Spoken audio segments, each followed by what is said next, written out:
Nesta aula, vamos iniciar o estudo de ótica geométrica. Inicialmente, vamos ver alguns conceitos básicos. A luz é uma manifestação de energia decorrente de um movimento ondulatório de frequência imensamente grande, bilhões de ciclos por segundo, capaz de impressionar nossos olhos, permitindo-nos ver as coisas. A parte da física que estuda a luz e sua propagação é a ótica geométrica. A ótica geométrica analisa apenas a propagação da luz sem analisar o seu comportamento como onda ou partícula. A velocidade de propagação da luz é de 300 mil quilômetros por segundo, ou 3 vezes 10 a oitava metros por segundo. A luz, durante sua propagação, obedece a uma série de princípios descobertos inicialmente de forma empírica, ou seja, através da observação. Temos que nos lembrar que estamos analisando a luz de acordo com sua interpretação geométrica, ou seja, sem levarmos sua natureza ondulatória em conta. São esses princípios os seguintes. Os princípios da propagação da luz são o seguinte. Princípio da independência dos raios. Esse princípio diz que um raio de luz não interfere na propagação de outro raio de luz, ou seja, eles se propagam de maneira independente, individual, e um não interfere na trajetória do outro. O segundo é o princípio da reversibilidade da luz, que a trajetória seguida pela luz num sentido é a mesma quando o raio troca o sentido de percurso, ou seja, ele vai percorrer o mesmo caminho. Então, vamos pegar como exemplo aqui, ó. Eu tenho um raio de luz saindo dessa pessoa aqui, batendo num anteparo qualquer e atingindo a outra pessoa. Então, o caminho é dessa pessoa que está embaixo para que está de cima. Ou eu tenho um raio de luz saindo da pessoa que está em cima, batendo no anteparo e voltando para a pessoa que está aqui embaixo. Esse anteparo aqui pode ser um espelho. O caminho, a trajetória percorrida pelo raio é a mesma. A única coisa que mudou foi o sentido de propagação. Então, a trajetória seguida pelo raio de luz num sentido é a mesma quando ele troca o sentido de percurso. Por isso, a gente tem certeza de que uma pessoa pode nos ver através de um espelho quando observamos os olhos da pessoa através dele.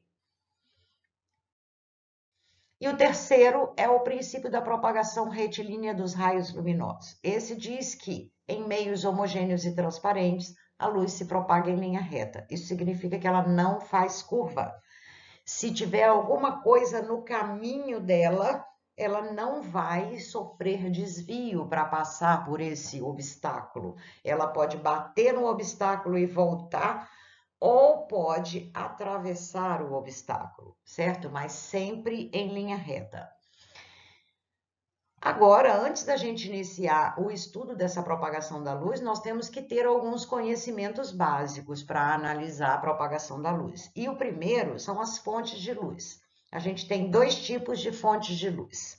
Uma que é chamada de fonte luminosa, que é aquela que emite luz própria, pode ser o sol, uma lâmpada, a chama de uma vela, um pedaço de metal aquecido, quando ele fica todo vermelhinho, uma fogueira. Então, fonte luminosa ou corpo luminoso é aquele que emite luz própria.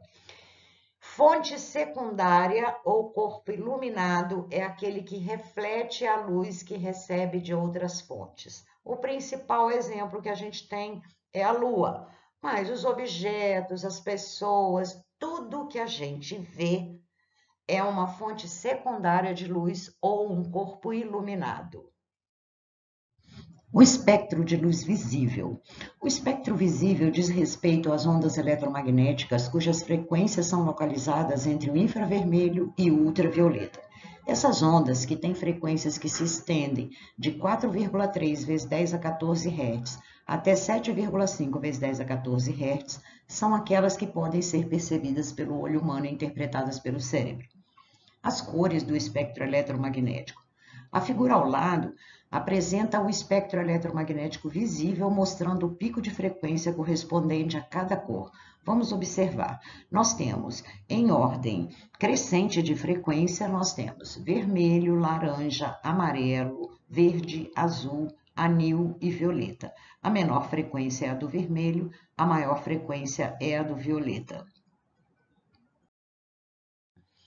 Os meios de propagação da luz. Eles são classificados em transparentes, translúcidos e opacos. Meios transparentes são aqueles meios que permitem que a luz atravesse com facilidade, ou seja, você vai ver com nitidez através dele. O ar, por exemplo, é um meio transparente. O vidro liso é um meio transparente, você enxerga o que está do outro lado nitidamente. Então, ó, o ar, o vidro liso, a água limpa são meios transparentes. Translúcidos são aqueles meios que oferecem uma certa resistência à passagem da luz. Eles tentam segurar a luz ao passar por esse meio. Ou seja, você não vai enxergar com nitidez. Um exemplo, o vidro, em vez de ser liso, é aquele vidro canelado, listadinho. Você vê que tem alguma coisa do outro lado, mas você não vê nitidamente. Um papel vegetal, um ar poluído, uma água suja, são meios translúcidos. E meios opacos são aqueles que não permitem a passagem da luz, ou seja, você não consegue enxergar através deles. Exemplo, parede, madeira, um tecido muito grosso, são meios opacos. Agora nós vamos começar a analisar os fenômenos decorrentes da propagação da luz. E o primeiro é a formação de sombra, que é baseada naquele princípio da propagação retilínea. O fato da luz se propagar em linha reta possui essa consequência importante. Quando você coloca um obstáculo opaco em frente a uma fonte luminosa, nós vamos criar uma região que não vai receber incidência de luz. Então, vamos analisar aqui na figura. Melhor, nessa daqui, você coloca um obstáculo aqui e ilumina esse obstáculo com uma fonte luminosa. Atrás desse obstáculo, você vai ter uma região que não vai receber a luz que está vindo dessa fonte. Por quê? Porque ela bateu nesse obstáculo opaco e voltou. Atrás dela, então, é uma região de sombra que não é atingida pela luz. Analisando aqui, olha bem, você tem a fonte luminosa, um obstáculo opaco, a luz é emitida por essa fonte, a luz que passa aqui na beiradinha do obstáculo vai passar para o outro lado. Então, daqui para lá vai ficar tudo iluminado. Do outro lado vai acontecer a mesma coisa, o raio de luz que bater aqui na beiradinha, ele vai passar para o outro lado, então daqui para cá vai ficar tudo iluminado. Mas essa região aqui não vai ser atingida por nenhum raio de luz emitido por essa fonte. Então, isso aqui é chamado de sombra, e a gente tem atrás do obstáculo uma região que é chamada de cone de sombra. A sombra, ela é formada por uma fonte pequena em relação ao obstáculo, é chamado de fonte pontiforme. Como que você calcula o tamanho dessa sombra? Através de uma proporção comum. Você vai pegar a distância da fonte até o obstáculo, está para a distância da fonte até o local onde tem a formação de sombra, assim como o lado do obstáculo está para o lado da sombra. Então, você faz uma proporção aqui, ó. DO sobre DS é igual a LO, que é o lado do obstáculo, dividido pelo LS, que é o lado da sombra. Quando essa fonte ela é muito grande em relação ao obstáculo, ela pode formar não só uma região de sombra, mas também uma região de penumbra, que é um lugar que é atingido por alguns raios de luz e outros não. Então, vamos analisar. Como essa fonte é muito grande, nós vamos analisar primeiro esse raio que vai direto aqui, vai passar pela borda do obstáculo e vai atingir lá o anteparo. Do outro lado, a mesma coisa. Então, aqui nós vamos ter uma região de sombra. Só que eu tenho que analisar esse raio que sai dessa extremidade aqui inferior e vai lá para o outro lado do obstáculo. Atingiu lá aquela região. Aqui a mesma coisa. Extremidade superior vai bater aqui. Então, você vai ter ao lado da região de sombra Uma outra região que é atingida por raios de luz que saem de um lado da fonte, mas que não é atingida por raios de luz que saem do outro lado da fonte, ok? Então, a região de penumbra significa que é uma parte que recebe somente uma parcela de luz emitida pela fonte. Em decorrência da formação de áreas de sombra e penumbra, podemos analisar os eclipses. Primeiro, o eclipse solar. No eclipse solar, a sombra e a penumbra da Lua são projetadas na superfície da Terra, e isso dará origem ao eclipse, que pode ser total ou parcial. O eclipse será total para observadores que estiverem na região de sombra e parcial para observadores que estiverem na região de penumbra. Então, vamos analisar a figura aqui. Primeiro, tem que ter um alinhamento entre Sol, Lua e Terra, ou seja, a sombra que será projetada na superfície do nosso planeta vai ser a sombra da Lua. O Sol vai emitir os raios luminosos, vão passar aqui na extremidade da Lua e vai ter a formação de um cone de sombra. Então, neste caso aqui, nós temos um eclipse total, que é a região de sombra. Ao lado dela, nós vemos a região de penumbra. Então, quem estiver nessa região de penumbra vai ver um eclipse parcial. Já o eclipse lunar acontece o quê? Você tem em alinhamento Sol, Terra e Lua. Aqui é uma sombra da Terra sobre a Lua. Nesse caso, olha bem o que acontece. O Sol é muito grande em relação à Terra, vai acontecer a mesma coisa. A Lua estará totalmente dentro do cone de sombra da Terra. A hora que ela for para a região de penumbra, já que ela está se movimentando aqui, aí você vai ter eclipse parcial da Lua. Eclipse total quando ela estiver perfeitamente alinhada com o Sol, porque aí ela vai estar dentro do cone de sombra. Outra análise que a gente faz da propagação retilínea da luz é a câmara escura. A câmara escura, na verdade, é uma máquina fotográfica rudimentar. É a primeira máquina fotográfica que surgiu. Descobriu-se que se você tiver uma caixa toda preta, com um orifício aqui na frente, você vai ter no fundo dessa caixa a formação de uma imagem de um objeto que estiver na frente dela. Então, vamos analisar. Fatalmente vai passar um raio de luz aqui pela extremidade superior desse objeto, vai entrar dentro daquele furinho e vai atingir a outra parede da câmara escura. Pela extremidade inferior também vai passar um raio que vai entrar dentro desse buraquinho e vai atingir a outra parede da câmara. Resultado, nessa parede aqui eu vou ter a formação da imagem de um objeto que estiver aqui em frente a essa câmara escura. Eu também posso calcular o tamanho dessa imagem, o tamanho desse objeto em função das distâncias aqui. Repare que essa imagem aparece aqui de cabeça para baixo, é uma imagem real, ela foi formada pelo próprio raio se propagando.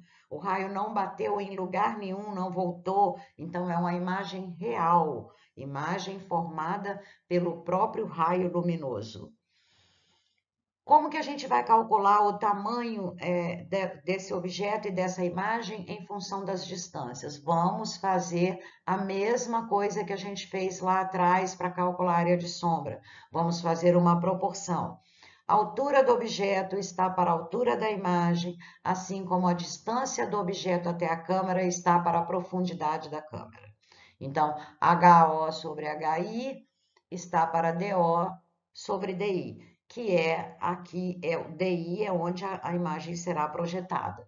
Você também pode calcular, usando esse tipo de proporção, você pode calcular a altura de árvore, de prédio, usando esse princípio da propagação retilínea, fazendo essa comparação.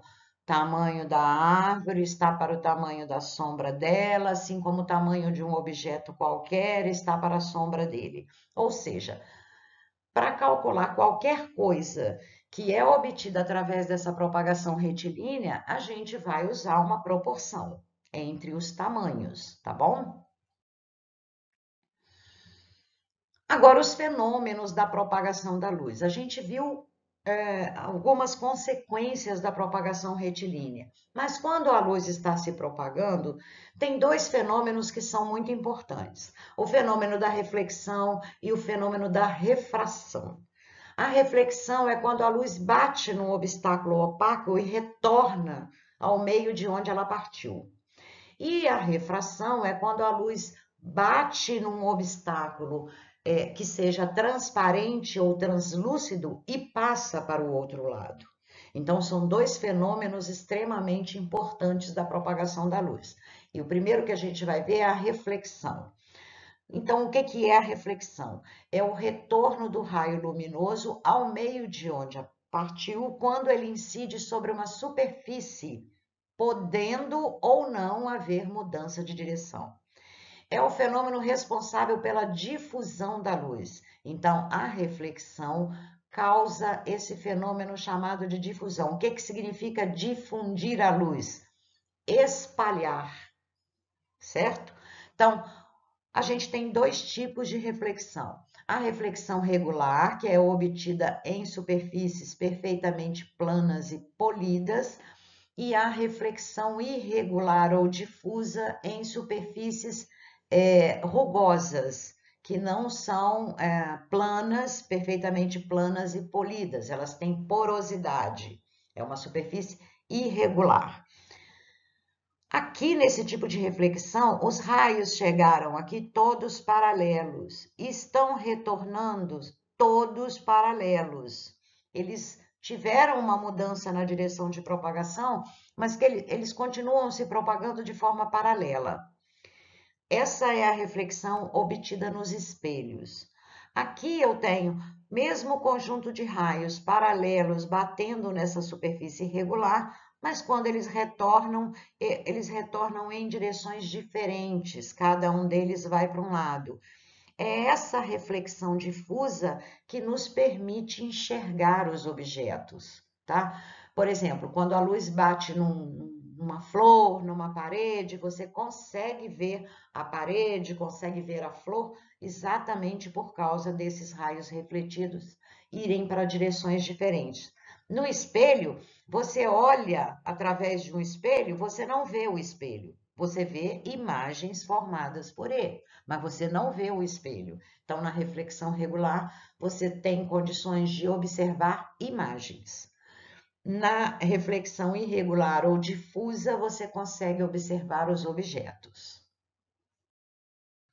Ainda sobre a reflexão da luz, vamos analisar algumas situações. Uma luz é chamada de monocromática se é formada por apenas um valor de frequência, ou seja, apenas uma das cores do espectro de luz branca. Sol vermelho, sol laranja, sol amarelo, sol verde e assim sucessivamente. Com boa aproximação é o que acontece em um laser. A luz branca, ao contrário, é chamada de policromática porque é formada por várias frequências, todas essas ao mesmo tempo. Como a velocidade é muito grande, não dá para você identificar essas cores individuais. A cor que um corpo apresenta por reflexão ao ser iluminado depende da constituição da luz que ele reflete. Um corpo iluminado com luz branca, por exemplo, apresenta-se branco quando reflete todas as componentes de cores dessa luz. Se o corpo absorver todas as luzes nele incidentes, nenhuma radiação segue para o olho do observador, e isso gera a sensação cromática de negro. Vamos analisar aqui. Eu tenho um corpo vermelho. Quando ele é iluminado com a luz branca, que é aquela mistura de 7 cores monocromáticas, ele absorve todas as outras cores e é capaz de refletir apenas o vermelho. Ou seja, essas outras cores, aqui estão indicadas 3 cores, o azul, o verde e o vermelho, ele vai absorver o verde, o azul e vai refletir só o vermelho. Se o corpo é verde e ele é iluminado da mesma maneira lá, ele vai refletir só o verde, o vermelho e o azul serão absorvidos. Se o corpo é azul, quando eu iluminar com a luz branca, o que vai acontecer? Ele vai refletir só o azul. Então, o corpo branco significa que ele é capaz de refletir todas as cores e o corpo negro é capaz de absorver todas as cores. Como nós estamos analisando a reflexão, a gente tem que saber quais são as leis que regem a reflexão. Primeiro, os elementos necessários à reflexão. Eu tenho que ter uma superfície plana, perfeitamente polida, tenho que ter um raio incidente, que é o raio que vai chegar nessa superfície, e um raio refletido, que é o raio que vai voltar, porque esse raio de luz não consegue atravessar esse espelho. E uma reta normal, perpendicular a essa superfície. Então, para analisar uma reflexão regular, eu tenho que ter uma superfície plana perfeitamente polida, um raio incidente, um raio refletido, uma reta normal. Esse raio vai chegar formando um ângulo com essa reta normal. Então, eu tenho um ângulo de incidência e tenho um ângulo de reflexão que também é medido com a reta normal. Aí, as leis da reflexão dizem o seguinte: primeiro, o raio incidente, a reta normal e o raio refletido estão contidos num mesmo plano, ou seja, eles são coplanares. Tem um plano que passa por esses três aqui, ó. Raio incidente, raio refletido e reta normal. Estão contidos num único plano. Segundo, o ângulo de incidência é igual ao ângulo de reflexão. Significa que o ângulo que esse raio forma com a reta normal, que é o ângulo de incidência, tem o mesmo valor do ângulo de reflexão.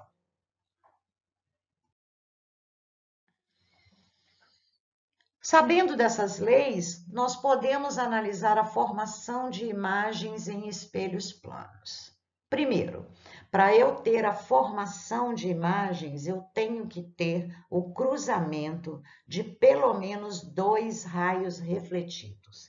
Então, toda vez que eu vou analisar a formação de imagem, no mínimo eu tenho que ter 2 raios refletidos. É claro que eu posso ter milhares de raios refletidos, mas no mínimo 2 para eu analisar a formação de imagem.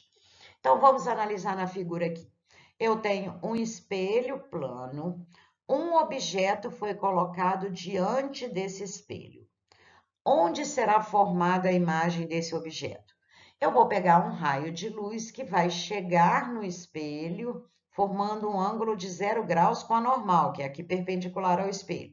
Quando ele bater aqui, como o ângulo de incidência é igual ao ângulo de reflexão, ele vai voltar do mesmo jeito, com 0 graus. Aí eu pego um segundo raio, já que eu preciso do cruzamento de 2 raios refletidos, um segundo raio de uma direção diferente desse aqui, e vou fazer o caminho dele. Ele passou aqui pelo objeto, atingiu o espelho, tinha um ângulo de incidência em relação à reta normal, ele vai voltar com o mesmo ângulo. Repare que eu falei inicialmente que eu preciso do cruzamento de 2 raios refletidos. Eu tenho um raio refletido aqui e um raio refletido aqui. Eles não vão se cruzar porque eles estão abrindo. Quanto mais para frente eles forem, mais distante eles estarão. Então, eu tenho que prolongar esses raios para trás do espelho. No cruzamento deles, eu terei a formação da imagem. Essa imagem, ela está posicionada na mesma distância em relação ao objeto. Então, ó, o objeto tem uma distância DO em relação ao espelho, a imagem tem uma distância DI em relação ao espelho, essa distância do objeto e a distância da imagem terão o mesmo valor, ou seja, estará na mesma distância. Essa imagem está de cabeça para cima, então é classificada como imagem direita. Ela não tem posição invertida como a gente viu lá atrás na câmara escura. Ela está na mesma posição do objeto.